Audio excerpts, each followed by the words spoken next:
Nandito na tayo guys sa may... Ayan, tikman na natin ang kanilang kami. So, 250 grams of lechon.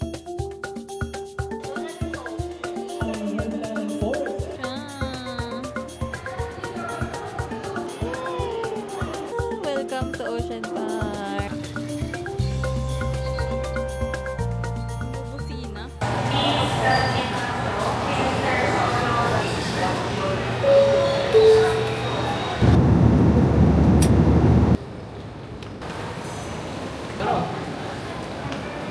We're on the way to the bus. So, tipid hack to guys kasi mura lang daw ang pagsakay ng bus dito kesa mag-taxi. Before kasi, nag-private car kami and then mahal yata yun. Lakad lang kayo guys, tapos sa may left side to ng exit and makikita nyo na yung bus to city, pila lang kayo dyan and then may pupwesto na dyan na bus. Sabi nila hanggang 10 PM daw ang bus dito, so hintayin na lang natin may dumating ulit.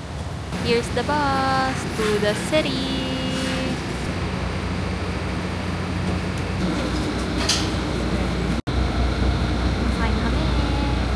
So yan guys, nandito na tayo sa SM City Cebu. Ayan ang kanilang terminal.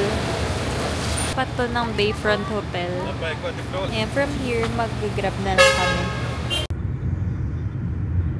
Nandito na tayo ngayon sa aming tutulugan for the night. Bali, 3 hotel or 3 stays yung gagawin natin. Iba-ibang lugar or accommodation kasi iba-ibang lugar din tayo. So, first night natin is dito sa ML Suites. So, dito to banda malapit sa South Terminal para tomorrow, pagising natin, walking distance na lang and hindi na kami sasakay papapunta doon. And tonight pala, pupunta rin tayo sa South Terminal kasi magtatanong kami kung ano oras yung pwede nating biyahe for tomorrow morning. 10:21 na ngayon and ngayon lang kami nakapag-check-in. And 1,100 plus yung bayad namin dito per night.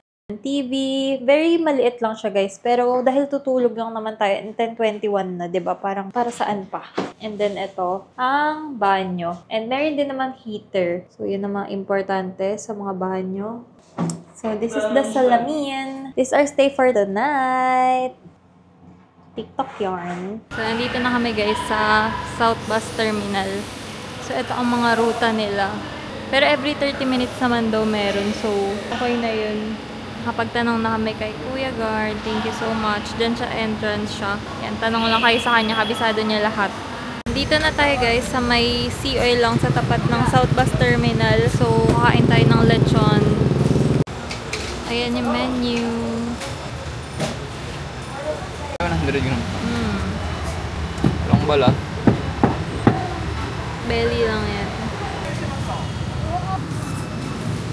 Magkano po dito? Yun siya. Sa chicken. Dito kami ng chicken and isaw. Pabalik na kami ngayon sa ating hotel which is ML Suites Sobrang again. dilim guys, anino na lang ako. Character na hindi pa na-unlock. Ma-unlock siya pagka nag-umaga na. Tara na, let's go home and eat. 11 PM, very safe here in Cebu. First, ito yung labas ng ating hotel. So talagang M-Lulier siya guys. Ito.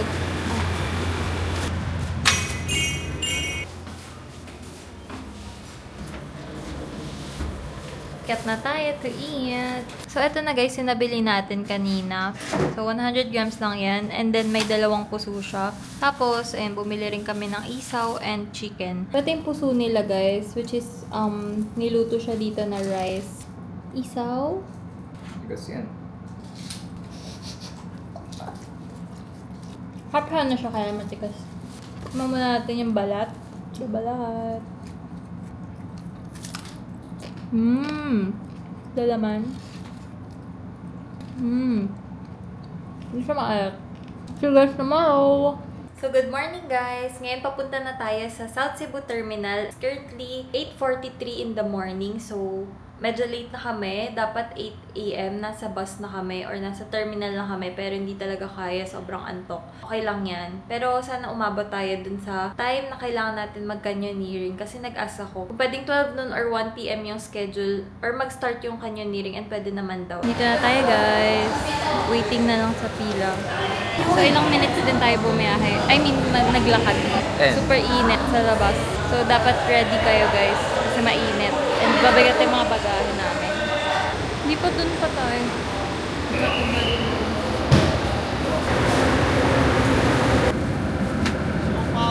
So yan guys, nakasakay na nga tayo. And ang binayad namin na pamasahe dito is 252 each. So 504 pesos. Tapos yun, lagpas kasi ito ng Malboal. Kasi dediretso na tayo dun sa mismong canyoneering site or dun sa nabook natin na tour. Kaya dun tayo bababa. And after nun kasi, dediretso na rin kami ng Oslob. Kaya hindi na tayo mag-check-in sa accommodation sa Malboal. Kung gusto nyo rin ng ganitong mga DIY trips, subscribe lang kayo. Follow nyo ako guys sa aking TikTok and Instagram para updated kayo kasi every month na tayo may travel starting August. And kung naghahanap kayo guys ng mga tour sa lugar na pupuntahan ninyo, check nyo muna sa Klook kasi minsan mas mura dun. And if hindi naman, okay lang yan. May mga DIY tayo dyan na ituturo. Ngayon kasi, mas mura pa rin kapag DIY. DIY lahat ng gagawin natin for this Cebu trip. Yeah, as in lahat guys. As in super duper. Hindi tayo magre-rent ng mga private tours or yung sasakay tayo ng mga sasakyan. Pwedeng motor. Baka mag-rent kami ng motor. Check pa namin. Pero baka dito rin yun sa city. Kasi mas okay na matulog sa Oslo para pagising ninyo. Ready na kayo agad sa Shark and di na kayo babiyahe. So, nandito tayo sa bus stop. Bumibili lang siya ng buko. Then nag-CR. Bili tayo ng kwek-kwek, dalawa, 30. Nasa tabing dagat tayo, guys. Then, babalik na tayo sa bus. Nagpaplano ka rin bang pumunta ng Cebu for your next travel destination? Sakto, kasi here's your guide kung paano nga ba kayo makakapag-travel sa Cebu South kahit on a budget lang. Una, pumunta muna kayo sa South Cebu Bus Terminal para sumakay ng bus papuntang Bato via Barili. And ang pinaka-okay ngang gawin ay magpababa na dun malapit sa canyoneering site. And ang pangalawa nga is may kausap kaming tour company which is 4G's Canyoneering sa Facebook. And inabangan na nga nila yung bus namin dumating at inasikaso nila kami agad. Kinuha lang nila yung mga information namin at nagpapirma rin sila ng waiver. So, itong ating food after the long walk. So, ito yung tawid ni Denver's.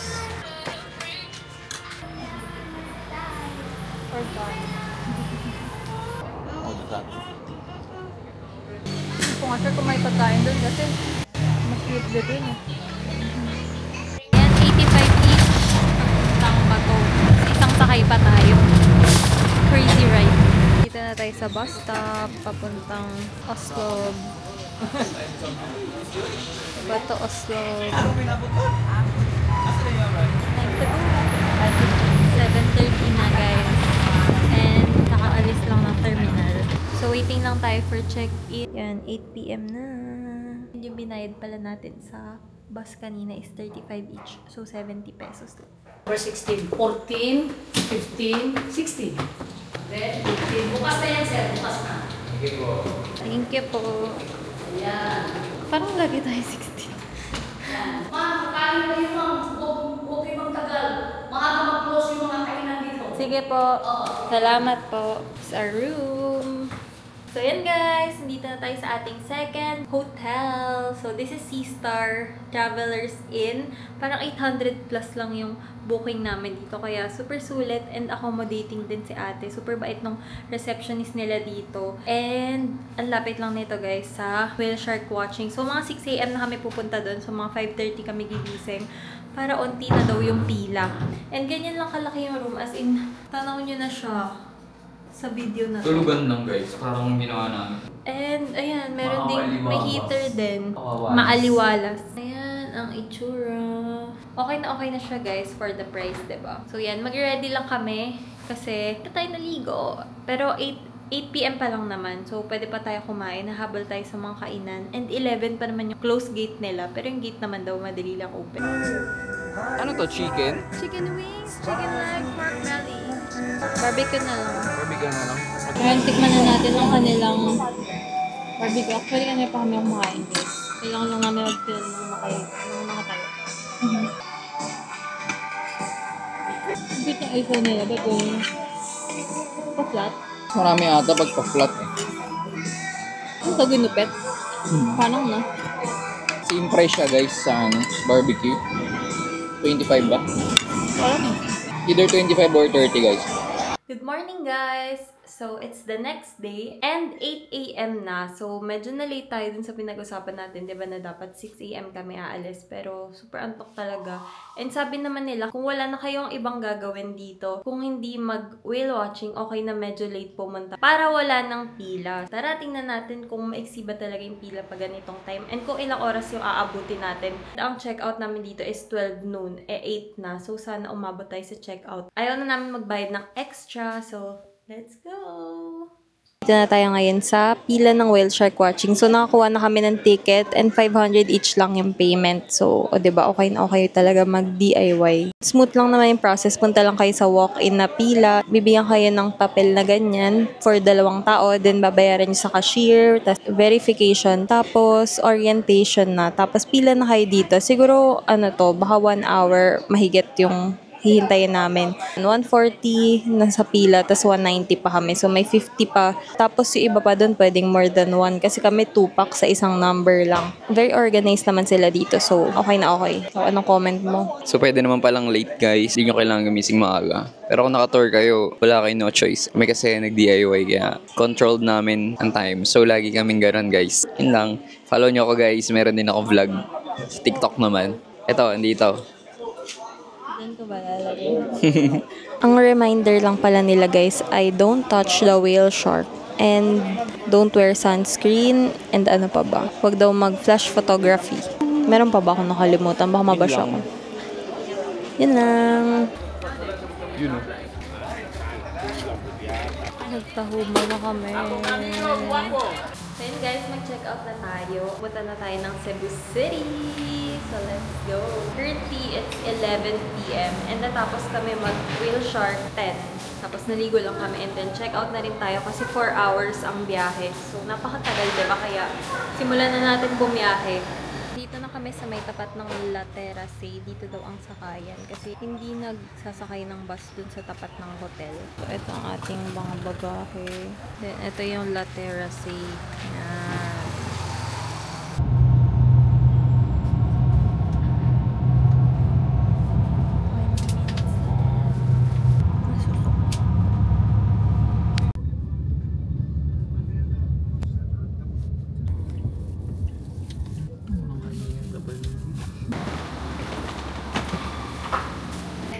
Tayo and dito tayo sa Cebu Our Hotel mag-stay.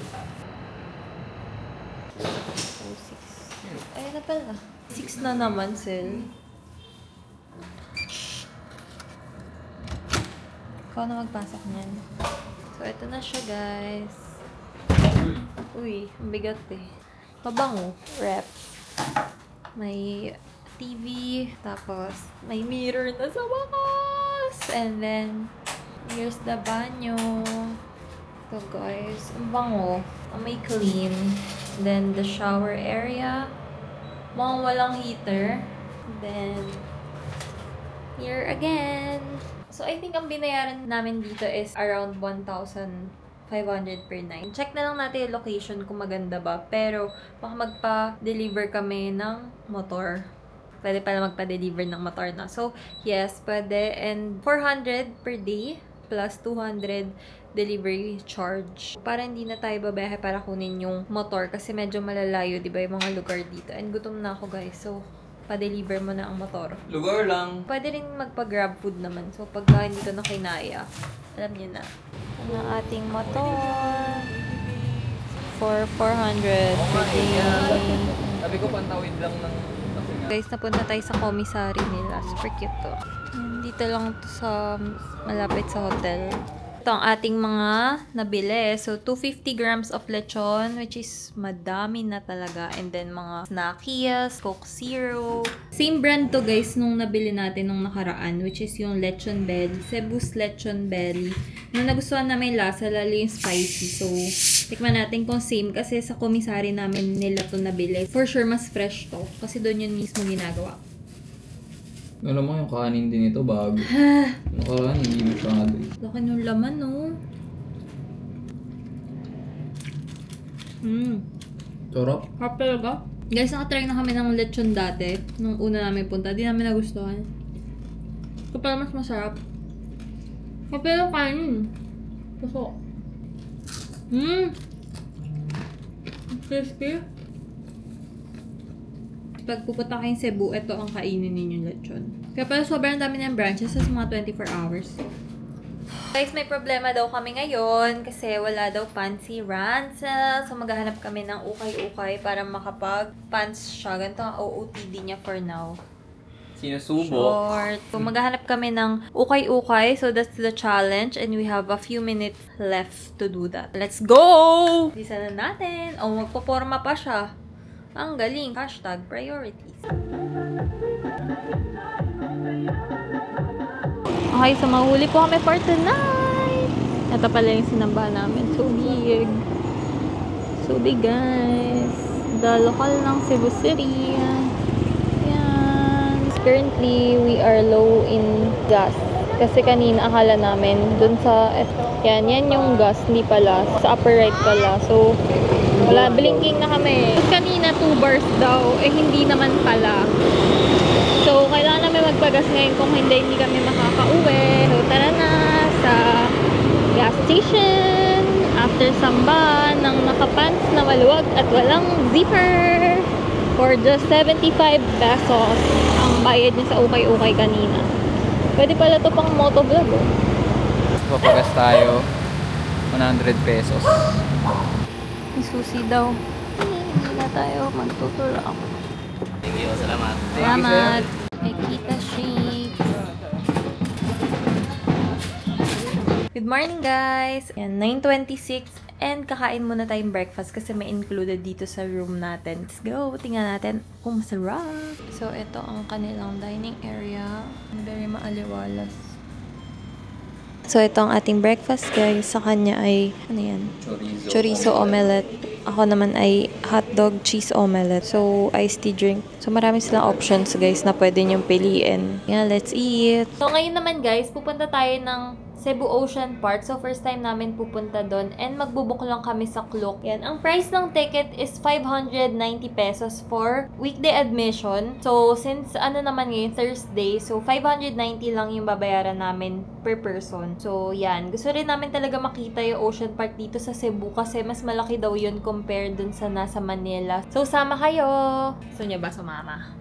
Yun pala, guys, kung magbubuk din kayo through Klook, you can use my code SUMMERDRYCLOOK for 5% off. Makaka-help din yan sa channel natin para meron pa kami pang travel and ma-share pa namin online. Kaya gamitin nyo na yung code natin, guys. And, ayun, sayang din yung discount, diba? So, alis na kami. Mag-motor lang tayo papuntang Ocean Park. And yan, 22 minutes ang biyahe. Mga more than pa. Tingnan natin gano'ng ka-traffic ngayon.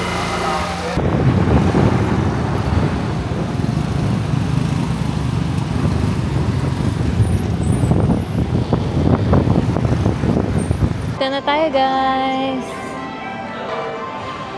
Pipila lang kami sa online. So, meron na kaming ticket from Klook. Or code lang. Thank you. Take note lang sa show schedule. Then after here, proceed lang kayo photo booth, free picture, digital copy. Nasa likod lang. So, magpipicture tayo, guys, kasi free lang. 1, 2, 3, go another pose. Ready? 1, 2, 3. Ano? Wala kahit ano. Tapos magbibigay sila ng link. Thank you po. And guys, ito yung unang part.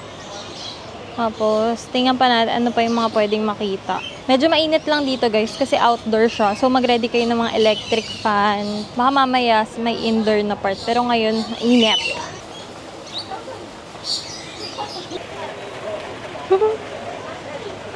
Di ba siya Venom mo? Nagbabask lang. Dito, guys, bayawak naman. Pwede rin to hawakan, sir. Touch him or her. Ooh.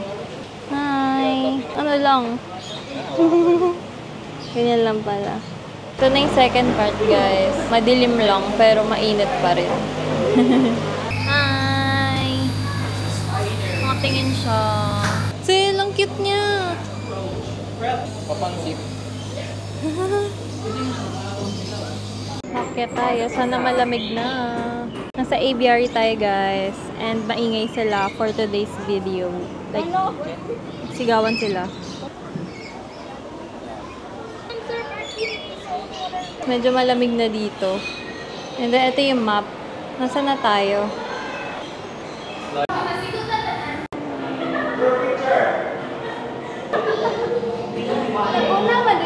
Dory is here. In a world full of fun. Nemo. There is Dory. Good trip dito. Sarap ng kain nila. Or nag-enjoy ka ba? Saya Solid. dito guys. Dami niyo pwedeng makita. For just 590. So guys, tingnan nyo. Oh. Grabe. Ang ganda ng stonefish. Nakakamatay daw yan. One of the deadliest fish. Ito hindi talaga halata eh. First time ko nakakita. Dito ang stingray feeding. 1K yata yung bayad. Ito yung info. Sea Trek 1, 2, and then 1K for snorkeling and stingray interaction. Ito yung ibang area sa baba. Bibili yata siya ng popcorn. Ha? Bibili ka ba? Meron dito guys food sa bird show. Unahan pa pwesto guys as a bida-bida. Sulitin natin ang bayad. Super lapit namin sa harap guys. And maaga pa. Forest and northern and central south of Go! Are you guys ready for the basketball game? Yes! Zoom Beats New Release! Red Gas Safe, is also known as Halas. Magfi-fish pa kami. 100 peso per head ang bayad. Unlimited daw. O isang oras tayo dito. Kiliti daw siya. Ako naman. Kamusta? Nakakiliti. Nakakiliti? Sobra. Angat ko ulit. Ready ko na. Uy! Hindi naman. Uy! Parang kinakagat ako ni Jador. Ay, nahabol pa ako. Nakaangat na. Wait lang, kailangan natin umusog. Ako kaya. Tingnan natin. Bigla silang nagsaswarm. At cute nila! Iba yung feeling, no? Parang kang sinasuction. Okay naman guys, nakakiliti. Mas madami sila kanina kaysa ngayon. Guys, wala nang gustong kumain ng paako. Ilang segundo na yan, walang kumakagat. I mean, minutes na. Kanya marami pa rin. Bibili tayo, guys. Ain't that bad? That's bad.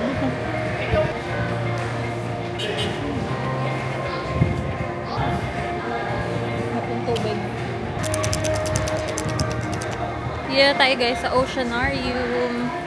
Kailangan ko lang mag-video pang TikTok.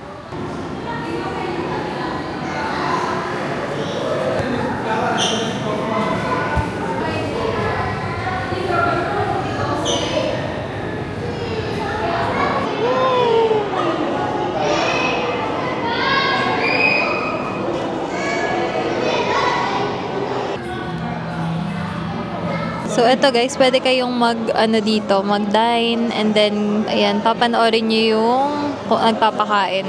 And si Kuya. Kaya nga eh, ganda. Wow. Grabe, ang dami. Ayun nga. Welcome to Ocean Park. Amazing. Kakaiba dito. Kakaiba yung mga show nila dito, no? Slow mo pa sila. Guys. Guys, yung jellyfish area. Tapos may bar sa gitna. Ayan, no? So, yeah. Super cool. Meron din ito sa Manila. Pero, mas malaki. Ito, maliit lang. Nakapalibot lang siya. Yan. Ganito, guys. So, marami lang salamin. Pero, maliit lang talaga siya. Balik na tayo sa hotel from Ocean Park and nag-enjoy naman kami. It's currently 2 p.m. and ang init ng biyahe. Tapos, 2 p.m. kami nakabalik and may laro siya ng 3. So, papahinga lang kami ng 30 minutes. And kakain tayo ng nabili naming fried chicken. Kanto fried chicken for 80 pesos. KFC. 2 chicken, 1 rice. Simsukan nila guys. Leg part 35 pesos. Tapos, kasi yung nabili natin dun sa may bus station. Dahil hindi tayo pwede pumasok sa badminton court, magka-cafe na lang tayo. Tapos may nakita ako dito. Ito siya, Midsummer Taiwan Shaved Ice. So, try natin.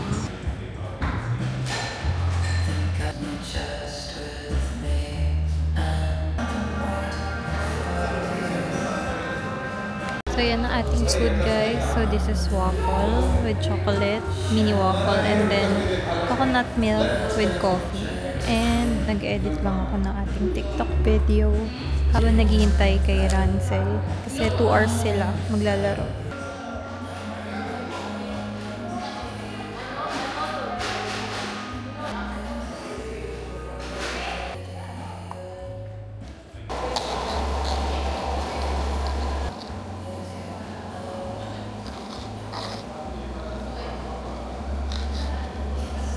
Guys, dito tayo sa SM Cebu.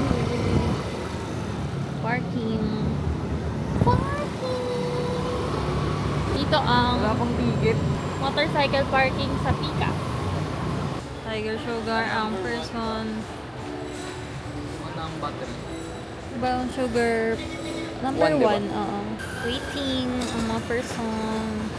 Good morning, guys! So, ngayon is 11:47 na and pababa na rin kami para mag-check out. So, kahapon din ako nakapag-vlog pero pumunta kami sa Carbon Night Market. Check nyo na lang yung TikTok video ko about doon. Tapos, pumunta rin kami, diba, sa Cebu, SM City, Cebu. So, wala, nag-ikot-ikot lang naman kami doon. And ngayon, after namin mag-check out, iikot-ikot pa kami kasi 7 pa yung flight namin. Susulitin natin ang nirent nating motor and pupunta tayo doon sa mga lugar na hindi pa namin napuntahan dito sa city.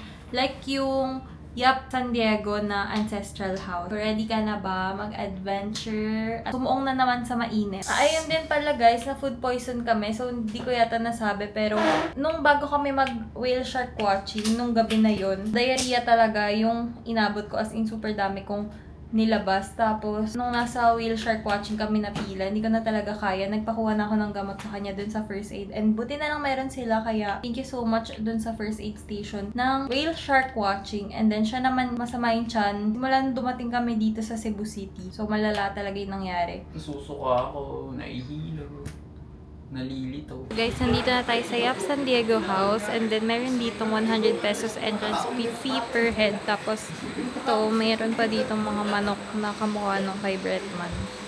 Mga long-haired sila. Ibang mga manok yun. Nakakabaan na yata siya sa bangs niya. And guys, maraming mga lumang object. Mga rebulto. Ito mga mas luma. Siguro sila yung San Diego na mag-asawa. May ano nila, may portrait nila. Yan, meron din sila ditong, ano ba yan, cafe.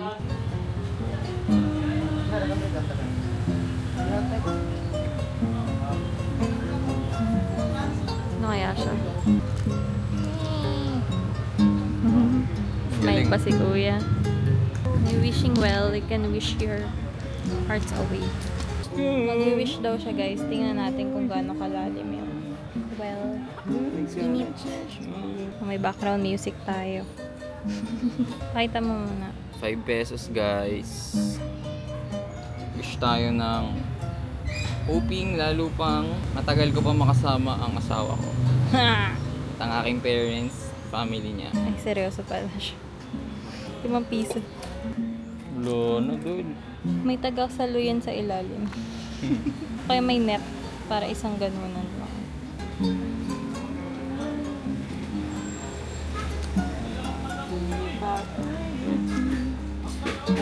Now, touch me now.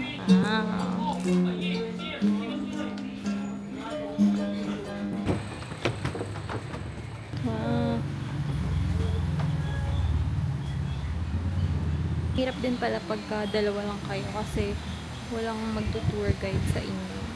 Wala mag-guide. Nakita ko kasi sa ibang vlog, may nagkukwento sa kanila. So, mag-search na kami sa Google. 1800s pa pala to, guys. Grabe. Ilang years na yun? 400? Chinese house pala ito. Kaya nga yap eh. Ay, ito yung pamilya nila, oh. Sel, ang fresh naman nila para sa lumang era. 1675 to 1700. So guys, yung salamin na medyo creepy. Parang ang daming tumalsik na, tas hindi nilinis. Siyempre, dumaan pa to sa war. I mean, nandito na tong house na to. Pre-war pa. Napakaangas. Ang ganda guys ng floorboard nila. Like, in this era, mahal na to. So, ang tibay niya, ha? Picture na to, hindi naman yun. Hindi yan nung, oo nga, mukhang, sila na yung siguro mga, so kaya niya umupo dyan sa rocking chair na yan, bangan. Ito yung ano nila, kainan. Itong mga ano nila, mga bago na yan. Pero ito, kung ito yung dati pa. Ito yung ano niya, yung architecture. Ang tibay, no? Basic. Ito guys, yan ba yung pang ano nila, pang bate? Or like mixer? Galing, oh. Yan yung ano nila, Summer pot. dry. Pwede ka na magluto. Tanggal na yung ano ng isa. Tapos ito naabutan ko pati. Silipin natin. Ito feeling ko mas luma yung mga. Yun, yung hihilik doon. Yung electric pan yan. Ito, pang 1600s pa eh. Kasi pag na-imagine mong may mga natulog. Ay! Baka may natutulog pa dito pam. So ayan guys, feeling ko ito yung sila yung mga first family na tumira talaga dito. Tapos siguro, ano na lang, mana-mana na lang. Guys, ito yung ano nila, faucet nila noon. Daigib pa. Nabutas na. Dito maghuhugas ng pinggan. Kasi yun yung pag magpapatuyo ka na. Tayo ng buko nila guys. Masarap yan. Milky buko. So guys, nandito tayo ngayon sa Magellan's Cross. Ito siya sa likod ko. And then, ayan. So, ang sabi dito, this cross of Tindalwood. Ayan, basahin nyo na lang. Pieces.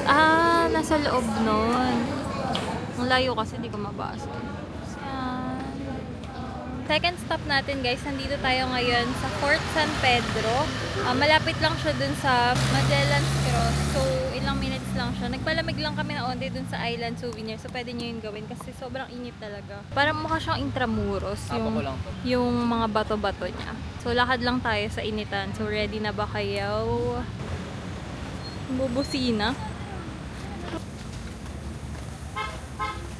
Yan guys, andito ang history ng Cebu. Basahin natin yung mga nakasulat. First Spanish expedition to reach the Philippines.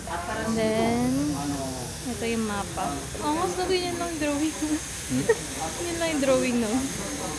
Guys, yung iba pang mga info. Ito ang history naman ng Fort San Pedro. Dito nag-camp guys sila Magellan. Ayan, ganyan lang siya dati. Then, ito connected siya sa sea. そうです。あとフィリピンの使う言葉の国家の言葉です。 Pasok kayo, may entrance fee dito guys na 30 pesos. Do. Dalawa. Manila, no? Apo. Kaya Manila naman, taga Manila, Indonesia. This is it. Mga photos.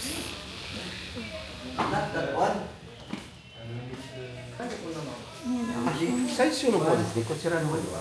And guys, very Intramuros yung vibe. Pati yung mga walls. Ganyan pa, oh. Same sa Intramuros guys. Sobrang init din. Kasi wala silang mga roof. Meron lang doon sa mga house nila. Like etong. O baka yan yung office ng Tiniente. Guys, may hagdan dito. Dito na kami dumaan kesa dumaan doon sa initan. Sobrang init talaga. Tapos, kung sana na-videohan ko. Pero, yung outfit dito ng mga guards, same dun sa Intramuros. Kaya yung vibe niya talaga, same na same. Proud G sa life user. Ito yung mga moments na kailangan niya ng turbo fan. Ay, sana nilakad na lang natin sa taas. Ayan, watchtower daw. Nakikinig lang ako sa kwento ni ate. Baba na kami agad. Uwi na kami. Ay, kukunin na namin luggage. So guys, nandito pala kami sa Shamrock Pasalubong Center. Kaya lang, naghahanap kami ng dried mango, 'di ba? Mahal dito, mas mahal. Kaya magtitingin na lang kami sa SM Cebu. Doon na lang kami tatambay bago tayo pumunta ng airport. And doon tayo maghahanap ng lechon and ng dried mango. Kung mas mura doon. So guys, nagpark lang kami dito sa SM Cebu. Dito na rin pipick upin tong motor. Tapos, ayan, dinala namin tong dalawang luggage namin. Kinaya guys, grabe. Init. 950 meters lang naman siya sa hotel. So, medyo maiksi lang. Pero mainit lang talaga. And mabigat din yung bagahe. Pero kaya. So, at least 30 pesos lang na parking fee yung magagastos namin kesa 150 or 160 na Grab. Dito na rin kasi tayo sasakay ng airport bus. So, kain muna kami.